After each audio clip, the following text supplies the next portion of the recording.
அன்பு நண்பர்களே, அனைவருக்கும் அன்னை சமையல் உமாவின் அன்பான வணக்கங்கள்.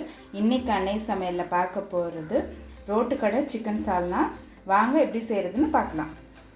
தேவையான அளவு எண்ணெய். இப்போ 2 பெரிய வெங்காயத்தை சேர்த்துக்கலாம்.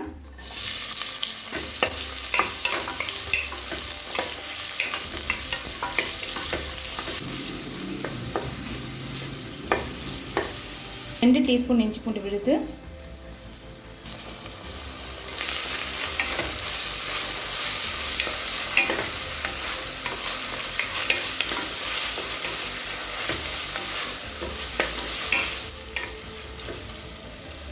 2 தக்காளி,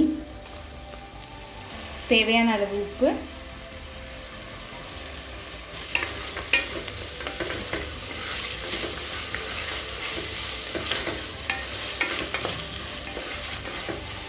அடுத்தது 1/4 டீஸ்பூன் மஞ்சள் தூள், 2 டீஸ்பூன் மிளகாய் தூள், 1 டீஸ்பூன் தனியாத்தூள், 1 டீஸ்பூன் கறி மசாலா தூள். உங்கள்கிட்ட கறி மசாலா தூள் இல்லைன்னா கரம் மசாலா போட்டுக்கோங்க.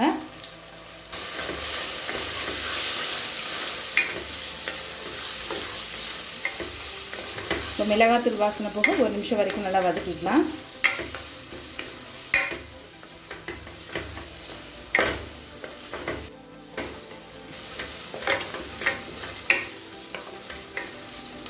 இப்போ மிளகாத்தூள் வாசனை போக 1 நிமிஷம் வரைக்கும் நல்லா வதக்கியாச்சுங்க. அடுத்தது இதில் சிக்கன் சேர்த்துக்கலாம். நான் 3/4 கிலோ சிக்கன் சேர்க்குறேங்க. இப்போ இதை நல்லா வதக்கிக்கலாம்.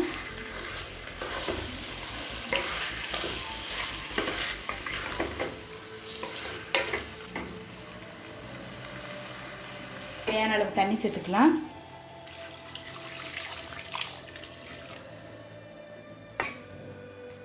இப்போ மூடி போட்டு குக்கர்லேருந்து 4 விசில் வந்தோன்னே இறக்கி வச்சிடலாங்க.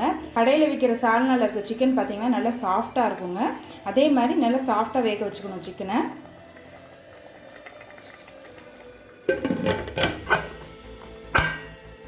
சிக்கன் வெந்துட்டு இருக்க நேரத்தில் நம்ம மசாலா அரைச்சிக்கலாங்க. 2 பட்டை, 2 கிராம்பு,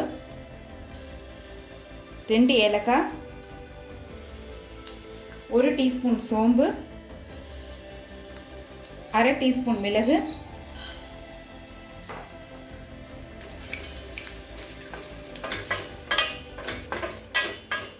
சிக்கன் சால்னாக்கு இது மாதிரி அரைச்சி போட்டிங்கன்னா டேஸ்ட் ரொம்ப நல்லா இருக்குங்க. இது எல்லாத்தையும் நல்லா வாசனை வர வரைக்கும் வறுத்தாச்சு. 1 டீஸ்பூன் கசகசா. ஸ்டவ் ஆஃப் பண்ணிவிட்டு 1/2 கப் தேங்காய் துருவல் சேர்த்துக்கலாங்க. இப்போ இது கொஞ்சம் நேரம் ஆறின பிறகு தேவையான அளவு தண்ணி சேர்த்து மிக்சியில் நைஸாக அரைச்சிக்கலாம். குக்கர்லேருந்து 4 விசில் வந்துருச்சுங்க. சிக்கன் நல்லா சாஃப்டாக வெந்துருச்சு. இது கூடவே நம்ம அரைச்சி வச்சுருக்க மசாலாவையும் சேர்த்துக்கலாம். 1/2 கப் அளவு தண்ணி சேர்த்துக்கலாங்க. சால்னா பார்த்திங்கன்னா கொஞ்சம் தண்ணியாக தாங்க இருக்கணும். இப்போ மசாலா சேர்த்துட்டு ஒரு 5 நிமிஷம் ஸ்லோவிலே இருக்கட்டுங்க. அதுக்குள்ளே நம்ம குழம்பு தாளிச்சிடலாம். 1 அன்னாசி முக்கு, கொஞ்சம் கல்பாசி,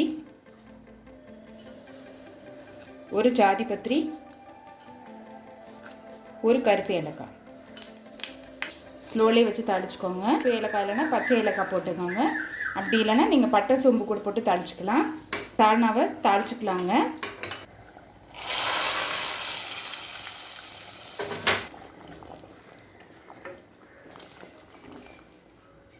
ஸ்டவ் ஆஃப் பண்ணிவிட்டு 1/2 டீஸ்பூன் எலுமிச்சை சாறு சேர்த்துக்கலாம். கொஞ்சம் கொத்தமல்லி. இப்போ சிக்கன் சால்னா ரெடி ஆகிடுச்சு. சர்வ் பண்ணிடலாம். இப்போ சுவையான சிக்கன் சால்னா ரெடி ஆகிடுச்சுங்க. ரெசிபியை ட்ரை பண்ணி பாருங்கள். கண்டிப்பாக உங்களுக்கே பிடிக்கும். ரெசிபி பிடிச்சிருந்ததுன்னா வீடியோவை லைக் பண்ணுங்கள், கமெண்ட் பண்ணுங்கள், ஷேர் பண்ணுங்கள். இது வரைக்கும் அன்னை சமையல் சேனலை சப்ஸ்கிரைப் பண்ணலைன்னா சப்ஸ்கிரைப் பண்ணுங்கள். Thank you.